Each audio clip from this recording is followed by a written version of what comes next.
భారత ప్రధాని నరేంద్ర మోదీ గారు అయోధ్యకు వెళ్లారు. డిసెంబర్ 30, 2023 అక్కడ కొన్ని కార్యక్రమాలు జరిగాయి. ఆ సందర్భంగా ఒక బహిరంగ వేదికలో భారత ప్రధాని నరేంద్ర మోదీ గారు ఏం మాట్లాడారో ఆ ఉపన్యాసాన్ని పూర్తిగా తెలుగులోకి అనువదించి ఈ వీడియో ద్వారా మీకు అందిస్తూ ఉన్నాం. వీడియో నచ్చితే వెంటనే ఒక లైక్ కొట్టండి. మీ అభిప్రాయాలు కామెంట్ సెక్షన్లో రాయడం మాత్రమే కాకుండా ఛానల్కు సబ్స్క్రైబ్ అవ్వండి. ఎందుకంటే ఇలాంటి మరిన్ని వీడియోస్ రాబోతూ ఉన్నాయి. అయోధ్య ప్రారంభోత్సవం జనవరి 22 సందర్భంగా చాలా ఆసక్తికరమైన వీడియోస్ రాబోతూ ఉన్నాయి. ఆ వీడియోస్ అన్ని మీరు చూడాలి అనుకుంటే వెంటనే సబ్స్క్రైబ్ అవ్వండి. సబ్స్క్రైబ్ అవ్వడంతో పాటు బెల్ బటన్ నొక్కండి. ఇక నరేంద్ర మోదీ గారి ఈరోజు ఉపన్యాసం తెలుగులో మీకోసం.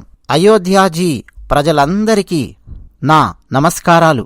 జనవరి 22వ తేదీన జరిగే చారిత్రాత్మకమైన ఆ క్షణం కోసం ప్రపంచం మొత్తం ఆసక్తికరంగా ఎదురుచూస్తోంది. అలాంటి పరిస్థితిలో అయోధ్య ప్రజలల్లో ఈ ఉత్సాహం ఉండడం చాలా సహజమైన విషయం. నేను భారతదేశపు నేలలోని ప్రతి అణువును మరియు భారతదేశ ప్రజలను ఆరాధిస్తాను. మీలాగే నాక్కూడా ఈ కార్యక్రమం పట్ల చాలా ఉత్సాహం, ఆసక్తి ఉన్నాయి. మన అందరి ఈ ఉత్సాహం కొంతకాలం క్రితం అయోధ్యాజీ వీధుల్లో పూర్తిగా కనిపించింది. అయోధ్యానగరం మొత్తం వీధుల్లోకి వచ్చినట్టుగా అనిపించింది. ఈ ప్రేమ, మీ ఆశీర్వాదాలు, వీటన్నింటికీ మీ అందరికీ నా హృదయపూర్వక కృతజ్ఞతలు తెలియజేస్తున్నాను. నాతో కలిపి చెప్పండి, సియావర్ రామచంద్రకీ జై, సియావర్ రామచంద్రకీ జై, సియావర్ రామచంద్రకీ జై. ఉత్తరప్రదేశ్ గవర్నర్ ఆనందీబెన్ పటేల్, మన ఉత్తరప్రదేశ్ ముఖ్యమంత్రి యోగి ఆదిత్యనాథ్ గారు, క్యాబినెట్లోని నా సహచరులు జ్యోతిరాదిత్యజీ, అశ్విని వైష్ణవ్జీ, వికే సింగ్ జీ, ఉత్తరప్రదేశ్ డిప్యూటీ ముఖ్యమంత్రి కేశవ్ ప్రసాద్ మౌర్యాజీ, బ్రజేష్ పాఠక్ జీ, యూపీ ప్రభుత్వంలోని ఇతర మంత్రులు, ఎంపీలు, ఎమ్మెల్యేలు, పెద్ద సంఖ్యలో ఇక్కడికి వచ్చిన నా కుటుంబ సభ్యులు, మీ అందరికీ నా నమస్కారాలు. ఈ డిసెంబర్ 30వ తేదీ దేశ చరిత్రలో అత్యంత చారిత్రాత్మకమైనది. ఎందుకో తెలుసా? 1943లో ఇదే రోజు డిసెంబర్ 30న నేతాజీ సుభాష్ చంద్రబోస్ అండమాన్లో జెండా ఎగురవేసి భారతదేశానికి స్వాతంత్ర్యాన్ని ప్రకటించారు. స్వాతంత్రోద్యమంతో ముడిపడి ఉన్న అలాంటి పవిత్రమైన ఈ దినాన ఈరోజు మనం స్వేచ్ఛ యొక్క ఆ అమరమైన సంకల్పాన్ని ముందుకు తీసుకుని వెళుతున్నాం. నేడు అభివృద్ధి చెందిన భారతదేశ నిర్మాణాన్ని వేగవంతం చేయాలనే ప్రచారం అయోధ్యానగరం నుంచి కొత్త శక్తిని పొందుతోంది. ఈరోజు ఇక్కడ 15,000 కోట్లకు పైగా అభివృద్ధి పనులకు శంకుస్థాపన, ప్రారంభోత్సవాలు జరిగాయి. మౌలిక సదుపాయాలకు సంబంధించిన ఈ పనులు మరోసారి దేశ పటంలో సగర్వంగా ఆధునిక అయోధ్యను నెలకొల్పుతాయి. కరోనా వంటి ప్రపంచ మహమ్మారి మధ్యలో అయోధ్య ప్రజల అవిశ్రాంత కృషి ఫలితంగా ఈ బృహత్తరమైన కార్యక్రమం జరిగింది. ఈ ప్రాజెక్టు కోసం అయోధ్య ప్రజలందరినీ నేను అభినందిస్తున్నాను. నా కుటుంబ సభ్యులారా, ప్రపంచంలో ఏ దేశమైనా అభివృద్ధిలో కొత్త శిఖరాలు చేరుకోవాలంటే అది తన వారసత్వాన్ని జాగ్రత్తగా చూసుకోవాలి. మన వారసత్వం మనకు స్ఫూర్తినిస్తోంది, సరైన మార్గాన్ని చూపిస్తోంది. అందుకే నేటి భారతదేశం పాత విషయాలు, కొత్త విషయాలు రెండింటినీ సమీకరించుకుంటూ ముందుకు సాగుతోంది. ఒకప్పుడు అయోధ్యలో మన రామ్ లల్లా డేరాలో కూర్చునేవాడు. నేడు రామ్ లల్లాకు శాశ్వతమైన ఇల్లు లభించింది. రామ్ లల్లాకు మాత్రమే కాదు, దేశంలోని 4 కోట్ల మంది పేద ప్రజలకు శాశ్వతమైన ఇల్లు లభించింది. నేడు భారతదేశం కూడా తన పుణ్యక్షేత్రాలను సుందరంగా మారుస్తోంది. అదే సమయంలో డిజిటల్ టెక్నాలజీ ప్రపంచంలో మన దేశం కూడా ప్రముఖంగా ఉంది. నేడు కాశీ విశ్వనాథ్ ధామ్ పునర్నిర్మాణంతో పాటు భారతదేశం 30,000కు పైగా పంచాయతీ భవనాలను నిర్మిస్తోంది. నేడు దేశంలో కేదార్ ధామ్ పునరుజ్జీవింపజేయడమే కాకుండా 315 కంటే ఎక్కువ కొత్త వైద్య కళాశాలలు కూడా నిర్మించబడ్డాయి. నేడు దేశంలో ఉజ్జయిని, మహాకాల్, మహాలోక్ నిర్మించడమే కాకుండా ప్రతి ఇంటికి నీరు అందించేందుకు 2 లక్షలకు పైగా సరికొత్త వాటర్ ట్యాంకు వ్యవస్థలను నిర్మించారు. చంద్రుడు, సూర్యుడు, అలాగే సముద్రపు లోతులను మనం మన టెక్నాలజీతో కొలుస్తూనే మన పౌరాణిక విగ్రహాలను కూడా రికార్డు సంఖ్యలో విదేశాలకు తరలి వెళ్లినటువంటి వాటిని తిరిగి భారతదేశానికి తీసుకొస్తున్నాం. అయోధ్యలో నేటి భారతదేశం యొక్క మూడ్ స్పష్టంగా కనిపిస్తోంది. ఈరోజు ఇక్కడ పురోగతి వేడుక కనిపిస్తోంది. కొన్ని రోజుల తర్వాత సాంప్రదాయపరమైన వేడుక కూడా కనిపించబోతోంది. నేడు ఇక్కడ అభివృద్ధి యొక్క వైభవం కనిపిస్తోంది. కొన్ని రోజుల తర్వాత ఇక్కడ వారసత్వపు గొప్పతనం మరియు దైవత్వం కనిపించబోతున్నాయి. ఇది భారతదేశం అభివృద్ధి మరియు వారసత్వం యొక్క ఈ భాగస్వామ్య బలం 21వ శతాబ్దంలోని భారతదేశాన్ని ముందంజలో ఉంచబోతోంది. నా కుటుంబ సభ్యులారా, ప్రాచీన కాలంలో అయోధ్యానగరం ఎలా ఉండేదో వాల్మీకి మహర్షి స్వయంగా వివరించారు. వారు రాశారు, కోసులో నాం ముదితః స్పీతో జనపదో మహాన్ నివేష్టా సరయుతీరే ప్రభుత్ ధనధాన్యవాన్. అంటే అయోధ్యానగరము గొప్ప సంపదతో నిండి ఉంది. శ్రేయస్సు యొక్క శిఖరాగ్రంలో అయోధ్య ఉంది, ఆనందంతో నిండి ఉంది అని వాల్మీకి మహర్షి రచించారు. అటు శాస్త్ర పరిజ్ఞానంలోనూ వైభవంలోనూ అయోధ్య ఉచ్చస్థితిలో ఉంది అని వాల్మీకి మహర్షి రచించారు. అయోధ్యానగరాన్ని ఆధునికతతో అనుసంధానించడం ద్వారా అదే ప్రాచీన గుర్తింపును మనం తిరిగి తీసుకురావాలి.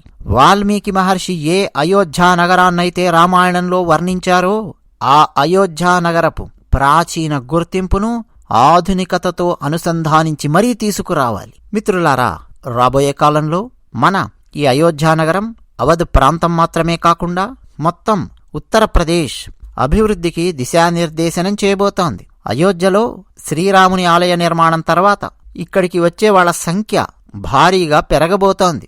దాన్ని దృష్టిలో ఉంచుకొని మన ప్రభుత్వం అయోధ్యలో వేల కోట్ల రూపాయలతో అభివృద్ధి పనులు చేపట్టి అయోధ్యను స్మార్ట్గా మారుస్తోంది. నేడు అయోధ్యలో రోడ్లు విస్తరిస్తున్నారు, కొత్త ఫుట్పాతులు నిర్మిస్తున్నారు. నేడు అయోధ్యలో కొత్త ఫ్లైఓవర్లు, కొత్త వంతెనలు నిర్మిస్తున్నారు. అయోధ్య చుట్టుపక్కల జిల్లాలతో అనుసంధానించడానికి రవాణా మార్గాలను కూడా మెరుగుపరుస్తున్నారు. మిత్రులారా, ఈరోజు నేను అయోధ్యాధామ్ విమానాశ్రయాన్ని, అయోధ్యాధామ్ రైల్వే స్టేషన్ను ప్రారంభించడం నాకు దొరికిన అదృష్టం.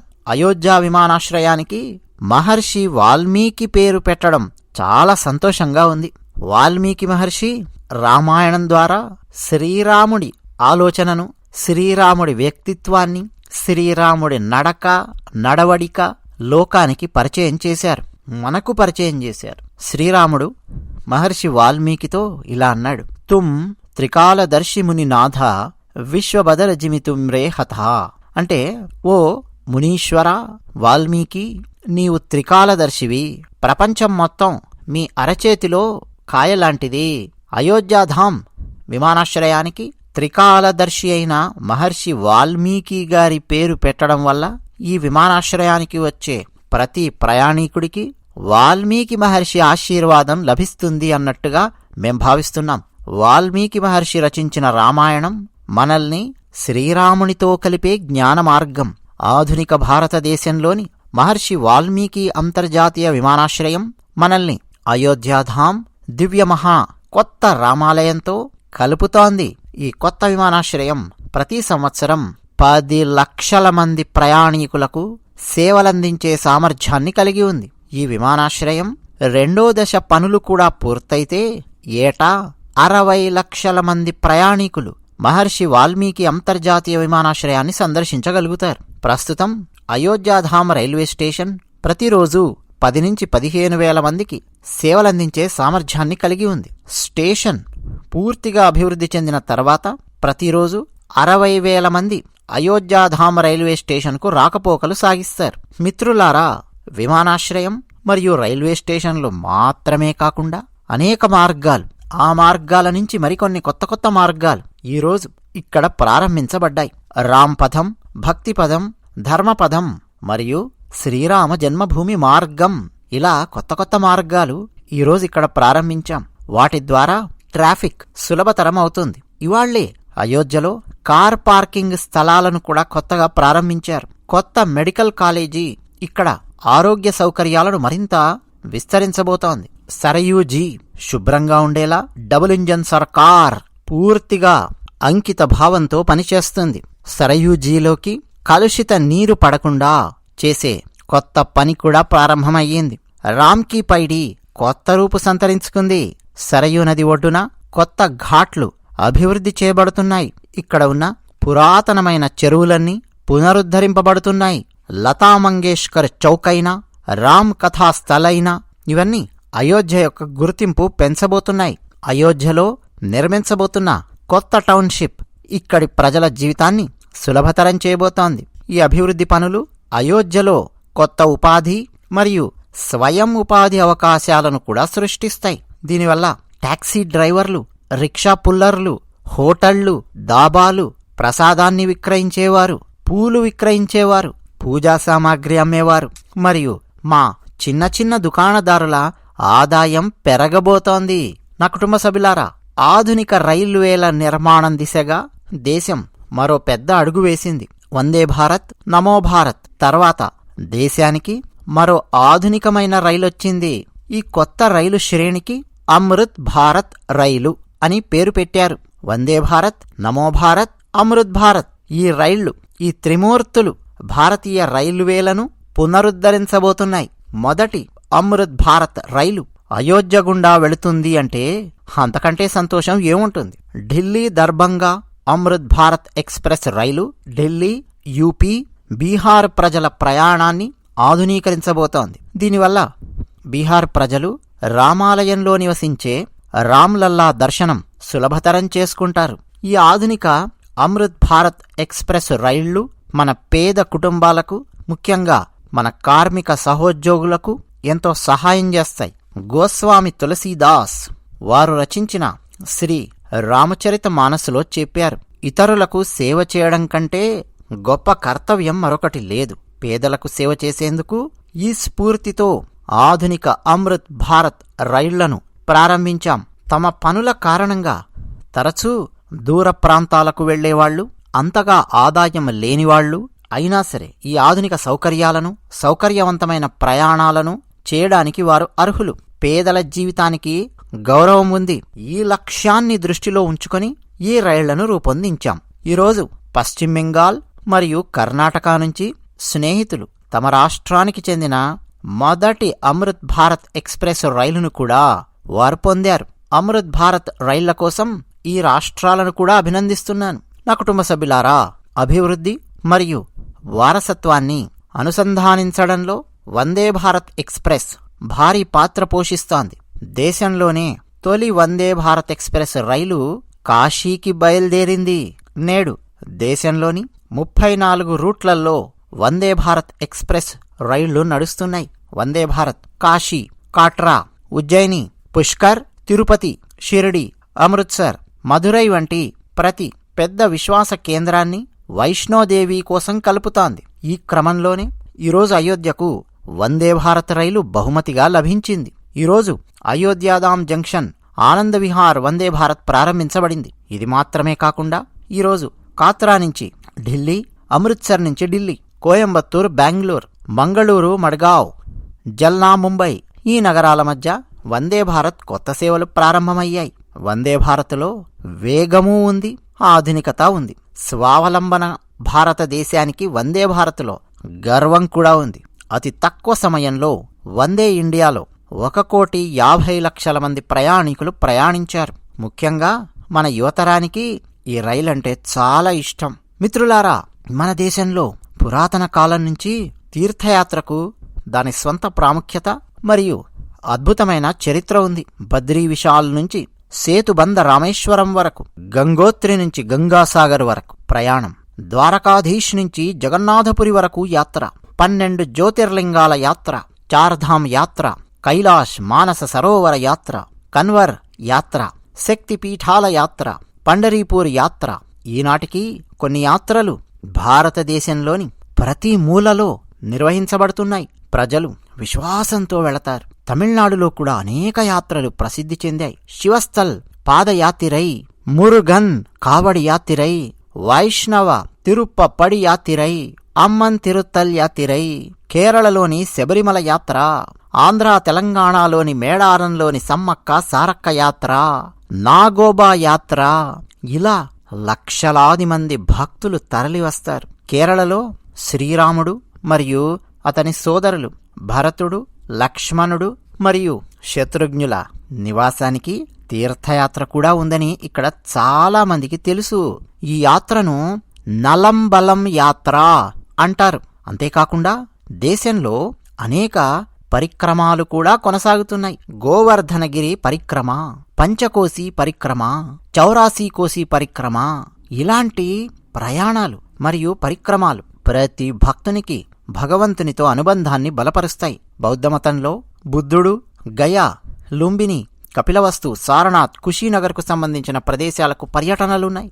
రాజ్గిర్, బీహార్లో బౌద్ధ అనుచరుల పరిక్రమ జరుగుతుంది. పావగడి యాత్ర, సమ్మేద్ శిఖర్జీ, పాలితానా, జైనమతంలోని కైలాష్ పంచతఖ్త్ యాత్ర, సిక్కుల కోసం గురుధామ్ యాత్ర, అరుణాచల్ ప్రదేశ్లోని ఈశాన్య ప్రాంతంలో పరశురామకుండి యొక్క భారీ యాత్ర. భక్తులు ఈ యాత్రలలో పాల్గొనడానికి పూర్తి విశ్వాసంతో గుమిగూడుతారు. ఉన్నాయి ఇలాంటి గొప్ప గొప్ప యాత్రలు మన భారతదేశంలో ఉన్నాయి. అదేవిధంగా శతాబ్దాలుగా దేశవ్యాప్తంగా జరుగుతున్న ఈ యాత్రలకు ఇప్పుడు తగిన ఏర్పాట్లు చేస్తూ ఉన్నారు. అయోధ్యలో జరుగుతున్న ఈ నిర్మాణ పనులు ఇక్కడికి వచ్చే ప్రతి రామ భక్తునికి అయోధ్య ధామము యొక్క యాత్రను, భగవంతుని యొక్క దర్శనాన్ని సులభతరం చేస్తాయి. అందుకే మౌలిక సదుపాయాల డెవలప్మెంట్, మౌలిక సదుపాయాల విస్తరణ, అభివృద్ధి అందుకే చేస్తున్నాం. భక్తుల యాత్రను సుగమం చేయడం కోసం మేము ఏమేం చేయగలమో అవన్నీ చేసి తీరతాం. ఆ దిశగా వెళుతోంది డబుల్ ఇంజన్ సర్కార్.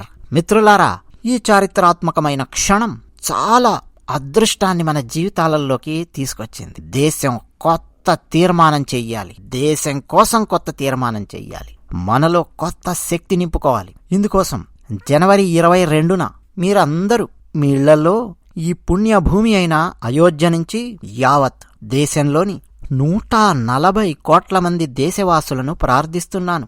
రాముని నగరమైన అయోధ్యను ప్రార్థిస్తున్నాను. 140 కోట్ల మంది దేశవాసులను చేతులు జోడించి ప్రార్థిస్తున్నాను. ఏమనో తెలుసా?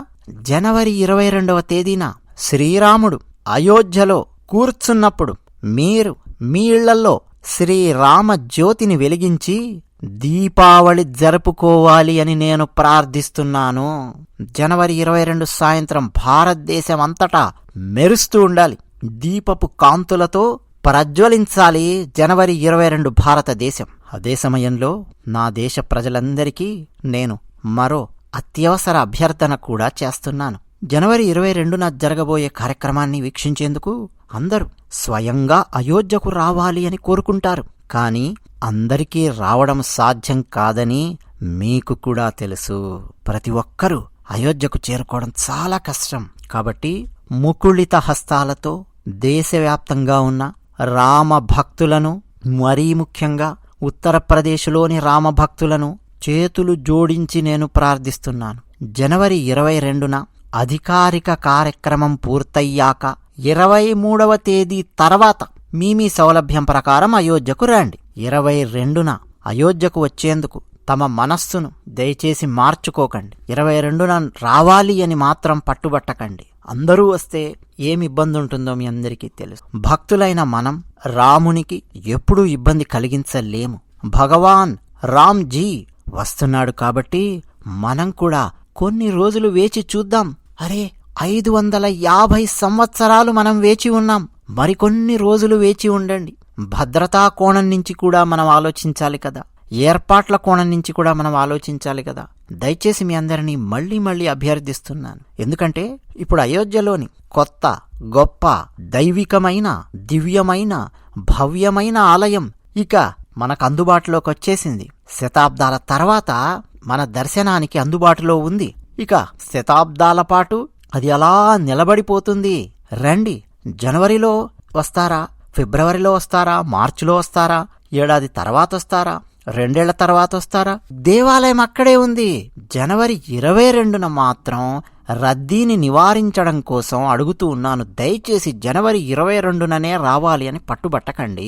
ఆ తర్వాత మీరు ప్లాన్ చేసుకోండి. దేవాలయం ఇక్కడే ఉంది, మన రాముడు ఇక్కడే ఉన్నాడు, ఎక్కడికి పోడు, ఇక్కడే ఉన్నాడు, దేవాలయం ఇక్కడే ఉంది. ఆ తర్వాత రండి. ఎందుకంటే రద్దీని నివారించాలి. ఇక్కడ ఏర్పాట్లు, ఆలయ నిర్వాహకులు, ఆలయ ట్రస్ట్ మాకు ఇంత పవిత్రమైన పని చేసి పెట్టారు. చాలా కష్టపడి పనిచేశారు. గతంలో వారు 3-4 సంవత్సరాల పాటు పగలు రాత్రి పనిచేస్తూ వచ్చారు. వాళ్లకు కూడా మన వైపు నుంచి ఎటువంటి సమస్య రాకూడదు కదా. అందుకే జనవరి 22న ఇక్కడికి చేరుకోవడానికి ప్రయత్నం చేయకండి. పదే పదే అభ్యర్థిస్తున్నాను. కొంతమందికి మాత్రమే ఆహ్వానం అందింది, వారొస్తారు. మరియు జనవరి 23 తర్వాత దేశ ప్రజలందరూ ఇక్కడికి రావడానికి చాలా సులభం అవుతుంది. ఆ తర్వాత క్రమక్రమంగా మీరు ప్లాన్ చేసుకోండి, మన రామ్జీని దర్శించే ప్రయత్నం చేయండి. మిత్రులారా, ఈరోజు నేను అయోధ్యలోని నా సోదర సోదరీమణులకు ఒక విన్నపం చేస్తున్నాను. మీరు దేశం నుంచి అలాగే ప్రపంచ నలుమూలల నుంచి లెక్కలేనన్ని అతిథుల కోసం కావాల్సినవన్నీ సిద్ధం చేయాలి. అయోధ్యవాసులారా, సోదరులారా, సోదరీమణులారా, గుర్తుపెట్టుకోండి నా విన్నపాన్ని. ఇక ఇంతకుముందు అయోధ్యకు ఎలా వచ్చేవారో జనం, పరిస్థితి భవిష్యత్తులో అలా ఉండదు.